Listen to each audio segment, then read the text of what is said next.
Greetings and salutations, friends, and welcome back to more Warhammer lore, where today we are going to discuss the matter of the Skaven Civil War. As we have touched upon in passing before, there have been quite a few of them. Hundreds, thousands, tens of thousands in all due likelihood, but there are only two that were called proper, genuine Skaven civil wars. Now, the definition here differs somewhat from the human definition. See, for us, a civil war is a brother conflict. It is a war within a nation, either over severe disagreements within the nation on things like politics, religions, ethics, moralities, etc., or potentially forces within the nation wishing to tear themselves apart from the nation because they believe that they are not actually a justified part of that nation, but of another nation entirely. That is not the definition of a Skaven civil war, because that is Tuesday, and Wednesday, Thursday, Friday, Monday, Saturday, and Sunday. It's what happens every day of the week, continuously for every single Skaven clan, everywhere in the Empire. Literally, not a day goes past without, well, more often than not, every single solitary member of every clan, great or small, considering whether or not they can conceivably get away with a civil war.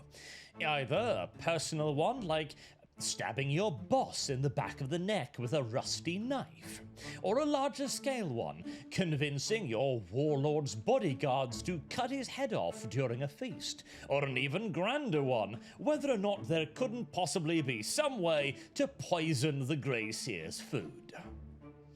Thus, the human definition of a civil war is somewhat moot to the Skaven, as that's just what being a Skaven is.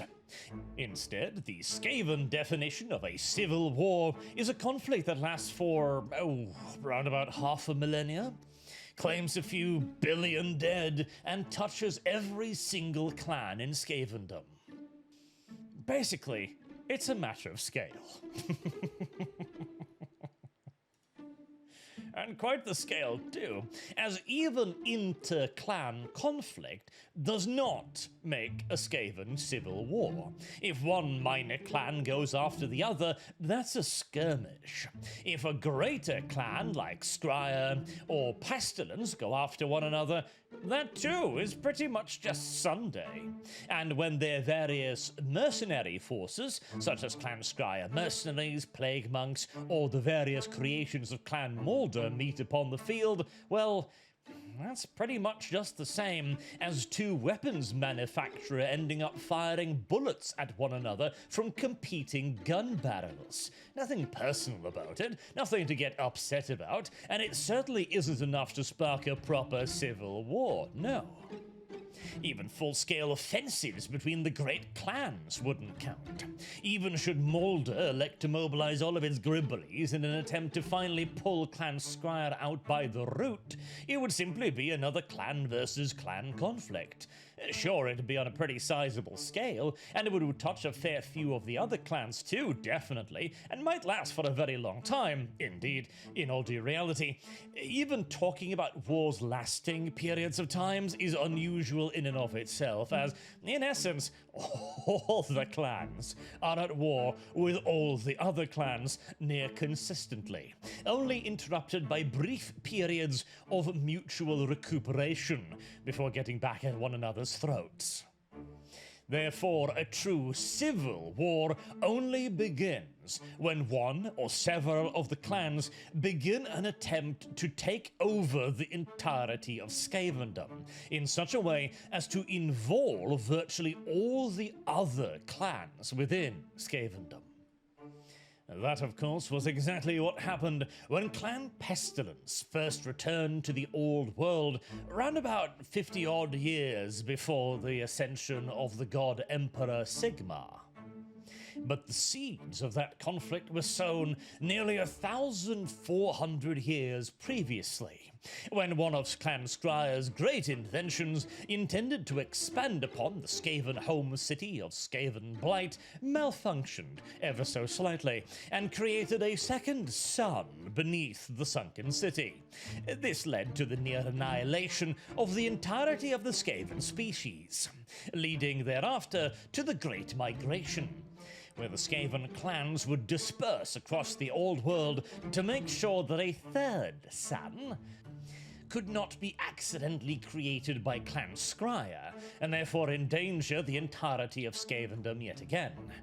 Well, in fact, they would endanger the entirety of Skavendom again, but to be fair, it wasn't an explosive that time, so we'll give them a pass. One of those clans leaving Skavenblight would eventually become Clan Pestilence, as they found some mysterious way to cross the oceans into Lustria, where they swiftly became the Lizardmen's problem, taking over several of their temple cities and waging a war of mutual extinction upon the Scalies. A conflict that continues to this very day.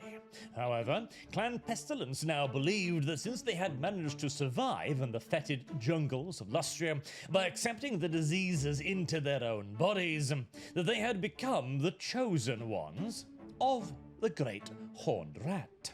Therefore, it was obviously their duty and responsibility to return to Skavenblight and guide their wayward kin into the light of disease. But they understood that their cousins may not see things their way, that they might, for some obscure reason, object to being infested with every STD known to rat kind. Therefore, the then Grand Lord of the clan, Nurglich, crossed the sea, along with a huge portion of Clan Pestilence, into what is now known as the Southlands, where they began establishing huge forward operating bases, from which they could then sally forth and begin exerting their influence on the nearby smaller Skaven clans, who were given a very simple choice: surrender and keep quiet, or be eaten. Everyone eaten, slowly, after being poisoned, and therefore pasteurized, pickled, and or tenderized for an extended period of time. Clan Pestilence proved very good at making threats, and better still at following through on them. So their clan strongholds remained largely undetected, in part because, well, the Council of 13 had other things to worry about at the time. You see, just 50-odd years before the secret return of Clan Pestilence, Nagash had arrived and wiped out the entirety of Clan Rikek, who had at that point been one of the most powerful clans within the Under Empire because it possessed Cripple Peak, which had tremendous, enormous, literal mountain-sized reserves of warpstone. We talked about that in a previous video, the war against Nagash, and how the Skaven were the ones who saved the entire world from being swallowed by an endless tide of the undead. Anyways, the Council of 13 were worried that Nagash might be upset or something about that one time they hacked him to death and tried to obliterate him by tossing him into a warpstone furnace. Fortunately for them, Nagash wasn't really in any mood or ability to really pursue an active vengeance against the Council. Obviously, the Council attempted on various occasions to retake Cripple Peak, but largely satisfied that the majority of the warpstone had already been mined, instead settled down to try and wear down the Lich. Unfortunately, this distraction provided Clan Pestilence with all the time and opportunity they needed to build up a massive bastion on the mainland, from which to begin to launch their conquests. Of course, however, they did come in peace, as they were the Great Horned Rat's chosen servants. Therefore, they dispatched a group of extraordinarily expendable envoys to Skavenblight, to deliver Clan Pestilence just demands for rejoining the Skaven Empire, including vast quantities of warpstone tithes, majority seats on the Council of 13, and basically the unconditional surrender of the rest of Skavendom. You can imagine how well that went down.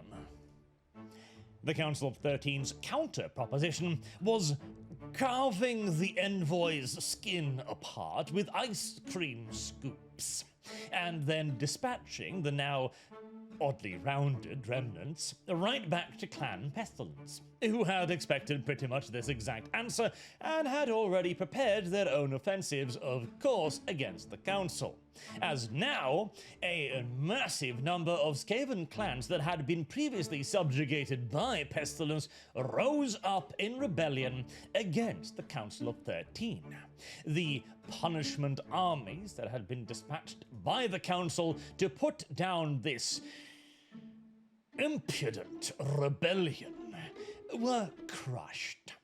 Simultaneously, unfortunately, Clan Pestilence's own offensive against Skavenblight ran into mountainous walls of weaponry, everything from Clan Scryer artillery to Molder monstrosities and heavily fortified clan holdings every step of the way, grinding the war down into an unfathomably bloody stalemate, where both forces were pouring their resources into the warrens underneath the Southlands and nearby Skavenblight in unfathomable quantities. Literal torrential tides of furrowed bodies ground up against each other like competing rivers clashing.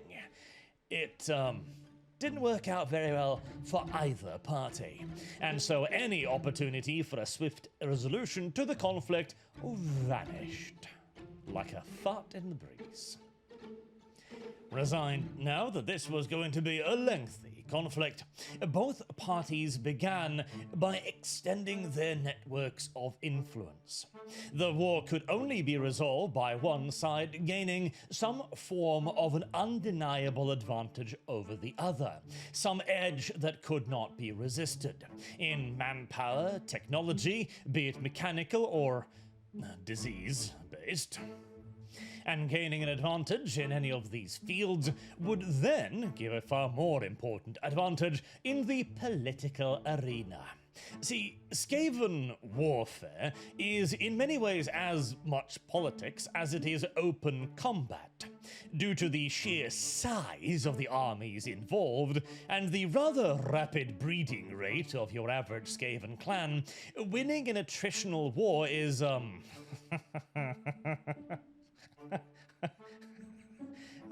rather pointless, frankly. Unless there is a severe rat power disparity on one side or the other, they can pretty much just keep grinding. And they did for the next 500 odd years. Instead, the main way to try and gain an advantage is to try to convince other clans that you are winning, and that they should not be on the losing side when they eventually choose to eat the losers. Therefore, every victory is an argument towards all the other clans. Every defeat is an argument for your enemy. And constantly, Pestilence and the Council of 13's agents, which were spread out all across Skavendom, would continuously make arguments and offer bribes to the various other clans in order to try and get them on their side. The problem with this is that if you deliver hefty bribe to one clan in return for their allegiance during a particular conflict, well, there's no actual guarantee that they're going to help you during that conflict. In fact, there's no guarantee whatsoever that they haven't received a much larger bribe from your competitor and will be participating in the conflict on their side instead. And that, of course, was merely the beginning of the endless layers of complexities within Skaven politics, because, of course, it wasn't just the two main forces that were competing for prominence right here.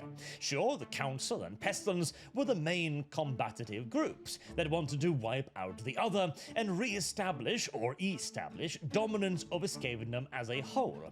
But every other clan involved in the conflict had some goal here and there, whether it be the conquest of a rival neighboring clan, whether it simply be acquiring loot or breeders, or acquiring tribute of warp tokens, or the opportunity to create new holds, expand their borders, finances for their own expeditions, etc, etc, etc, etc. And of course, as one clan gained a boon, all of the other clans would get upset and demand their own boons, or simply rat together and pull that clan down by its ankles and devour it more often than not. This meant that the Skaven Civil War, which was technically a 1 versus 1, was more like a 1 versus 32 than 32 versus 1, and in reality, a 1 versus 1 versus 1 versus 1 versus 1 versus 1, so it goes. You can imagine the complications. Worse still, whilst nobody wanted to be on the losing side, obviously, because the losing side would be eaten, neither did anybody want to be on the winning side too soon, either. See, this entire massive war was an enormous opportunity for growth, access to loot, resources, and territory for the various clans competing in it. This was a time of tremendous possibility for the various clans, and so they didn't really want it to end. And they certainly didn't want it to end when they were on top. If there was even the slightest possibility that they might continue to profit from continued instability, then everyone was fighting for increased instability. And so, even if one of the clans in question appeared to be gaining ground and achieving superiority, there was every possibility that clans would deliberately sabotage them to continue the war and extend the conflict yet further. It would only reach a resolution when an outside, unaligned force arrived on the scene. That was a second long-lost clan, Clan Eshin, who had gone into the east and developed a severe strain of weeabooism. They now figured that they were ninjas. Rat ninjas, to be precise. And from their point of view, the Council of 13 were the legitimate, just ruling body of Skavendom, and also the ones in possession of the largest quantity of immediate resources that could be handed over to Clan Eshin in the form of countless assassination contracts, earning the shadowy clan an absolute mountain of warpstone. This tilted the conflict decisively in the favor of the Council of 13. Not on the battlefield, mind you, for whilst Clan Eshin's rat power resources were significant, they can mobilize entire armies when they really want to, of course, it wasn't their quantity that was important here, it was their quality. Specifically their quality as assassins. As we talked about already, the various warlords just didn't really want peace, because this was a fan-fucking-tastic time for them. It was a time of opportunity. However, opportunity is only opportunity when you might actually live to enjoy the fruits of your labors and conquest. If, however, the consequences of conquest is being fisted with a rusty blade, it changes the equation quite badly. And if only one side has the opportunity to ram a fighting blade so deep up your anus that you can taste the warpstone venom moments before expiring, presumably, then suddenly a lot of the warlords became rather content with what they had earned so far, and far more obsessed with keeping what they had gained, rather than risking anything else. Seeing their allies beginning to either disappear or, far more wisely, desert them, Clan Pestilence found themselves in a very unfortunate position, namely the losing position, and only really had one opportunity. When they still held some position of power and could make the victory extremely painful for the council, they needed peace quickly. And so a significant envoy of Clan Pestilence, led by their very own Lord Nurglich, set out for Skavenblight to offer a peace treaty. Well, technically, even kind of to surrender. Obviously, the Council of 13 did not accept this outright, and whilst they welcomed the envoys, they launched, possibly hundreds of separate assassination attempts on them as they moved towards Skavenblight. Frankly, even that was kind of holding back. I would have half expected them to mobilize an army to stand in their way. Or maybe they did. And maybe Clan Pestilence brought an army of their own as well to ensure that the negotiations would be allowed to continue. Regardless, the surviving envoys made it all the way to Skavenblight and to the crooked, tall tower of the Council of 13. Being escorted up into its very peak, the envoys informed the council that they were ready to rejoin Skavendom on acceptable terms. They would put their resources at the council's command. They would grant the council access, of course, as well, to Clan Pestilence holdings, and they would fight alongside the council and offer their pestilent technologies to the council as well. This, in all due essentiality, amounted to a straight-up surrender. But they did have two demands. One, don't be eaten, all of them, and two, they would require a single seat on the Council of 13. This was obviously denied as ludicrous, but Lord Nurglich informed the astute and erudite members of the council that he was carrying a highly volatile mixture of yellow fever in a very fragile-looking bottle around his neck, and that if negotiations for one reason or another were to break down, well, so would the bottle. Explaining, of course, with all due eagerness, that they had merely been playfully joking and bantering with the newest aspiring member of the council. The Lords of Decay informed Lord Nurglich that he would be given the opportunity to challenge one of their members for his seat. The traditional honor is extended to any member of Skavendom. Lord Nurglich, as tradition dictates, selected the weakest-looking member, one Lord Vask. Though even then, the duel that was fought between the two at the very zenith of the Crooked Tower, looming above Skavenblight, was not by any stretch of the imagination a walkover. Even the weakest member of the Lords of Decay is an incredibly powerful sorcerer and a creature of pure fucking malice, hatred, and petty vengeance. However, the seventh Lord Nurglich was eventually able to eke out a rather desperate tooth-and-nail victory in order to claim his seat on the council, thus ending the First Skaven Civil War. And it would, ironically, be Clan Pestilence who kicked off their second one as well. Though in the Stinky Rats' defense, they were provoked. Rather aggressively so.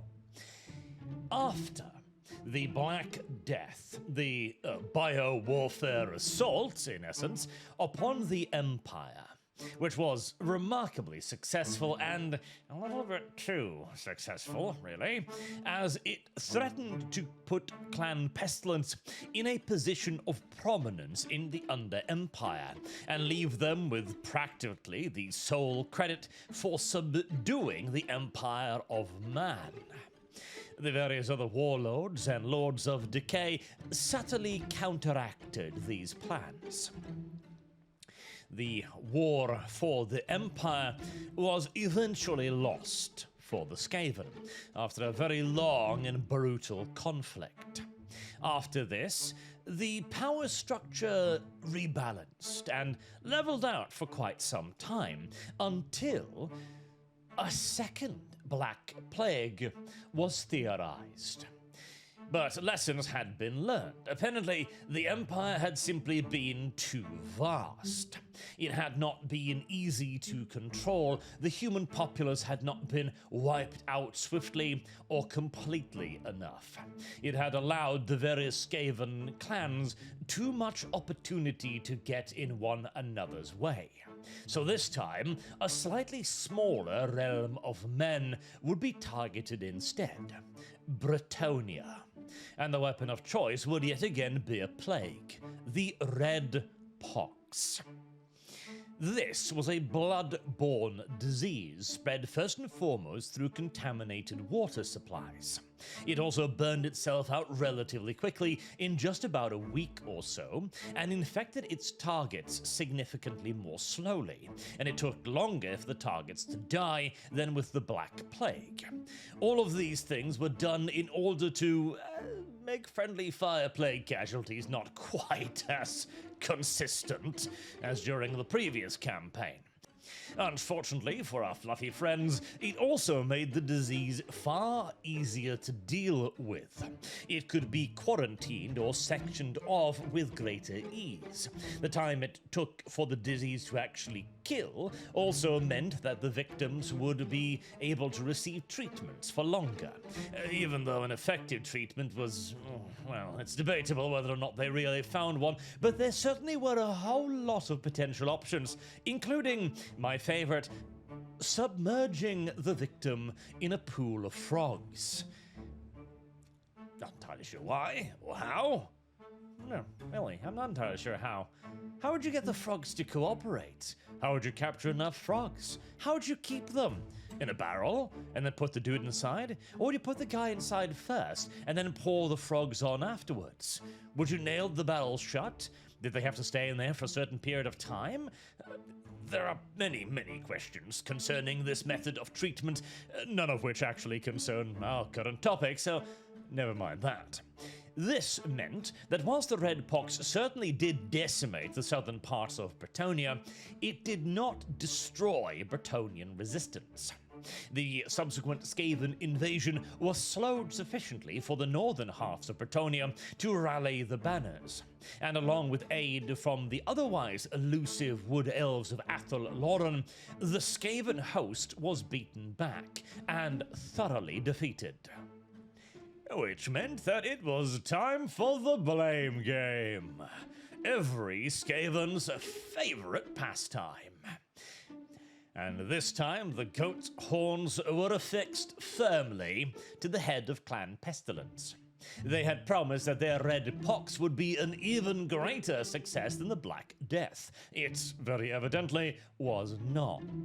The subsequent defeats of the Skaven war hosts could be chalked up to a handful of other things, but those things were not in the Council of Decay's best interest to dwell upon, let's say. And so Clan Pestilence were given the full responsibility, with demands following that they give up all representation on the Council of 13. Which would have, in essence, cost Clan Pestilence their position as a great clan. Which would have led to a great deal of further predations upon their persons, not to mention a significant jump in assassination attempts as well. It would reduce them to little better than servants within the Under-Empire, and slaves aren't treated particularly well in Skavendom. Not well indeed. Clan Pestilence could not agree to this, of course, but they didn't really have the political power to resist the Council's machinations at this point. So, they seized upon more extreme and desperate means.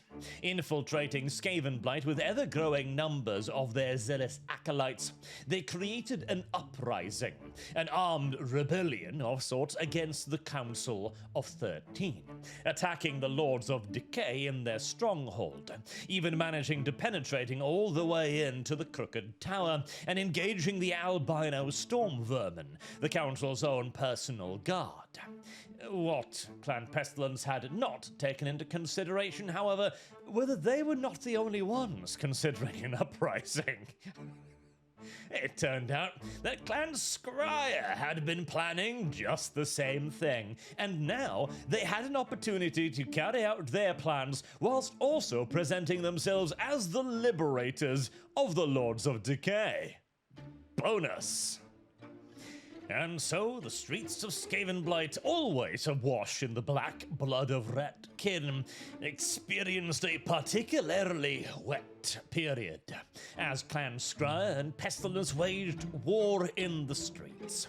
The hordes of the diseased monks throwing themselves against the weapon systems of Clan Scryer. Scryer, however, quickly achieved the upper hand here. Skavenblight is a massive built-up metropolis, where the primary points of control, like Council Tower, for example, and Clan Scryer's own compounds were already extensively fortified, and offered excellent opportunities for defense, particularly for a faction so deeply in love with giant booming cannons and muskets the size of fucking horses. Eventually, the disciples of Pestilence had to give up on the city. There would be no swift seizure of control here. Meanwhile, Clan Scryer was moving as quickly as it could to establish itself as the new dominant force. Ikit Claw was declared to be the chief warlock of Clan Scryer and the Skaven Under Empire, with his lord and master Morskitar declaring himself to be the unquestioned ruler of all of Skavenblight, and thus, in effective turn, of Skavendom.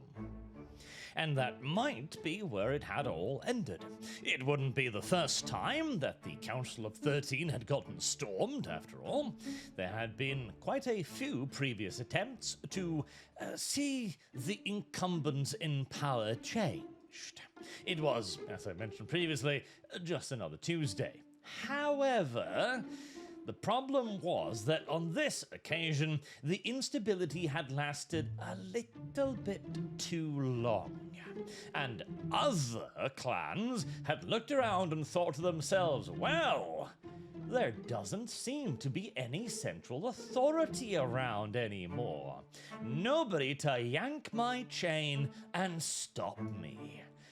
The good old times have returned. And so, as everybody was running wild, civil war began again. Not so much because Pestilence or Clan Scryer wanted it to, but because it was an inevitable consequence of central governance faltering for even a single second.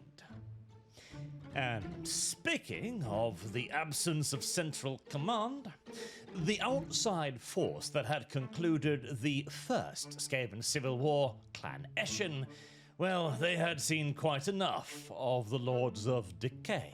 They had gotten heavily involved in Skaven politics, and they too were now in it for themselves.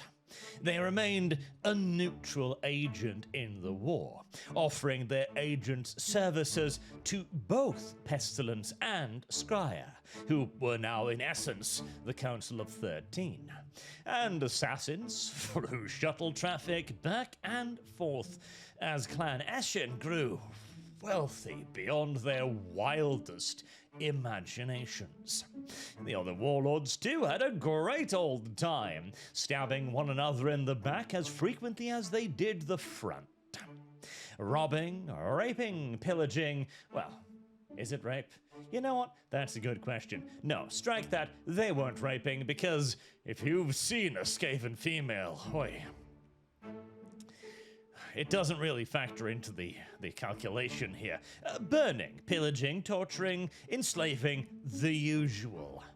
But the problem was that whilst all of this was going on, the Skaven weren't actually doing anything particularly productive.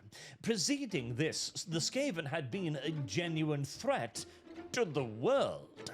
The Great Horned Rat's intent with his children was for them to spread across the planet and subsume all of civilization, to make him the preeminent god of the old world.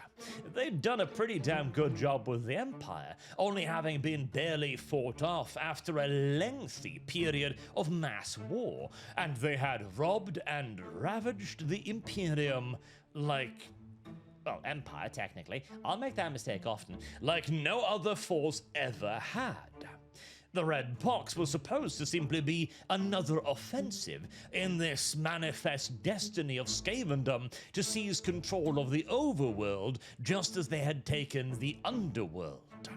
But now that they were busy butchering one another, none of that could actually come to pass.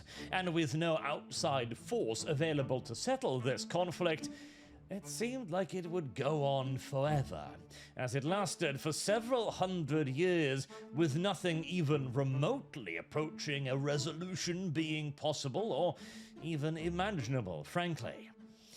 Until the Grey Seers, the priesthood of Skavendom, determined that this had gone on for long enough.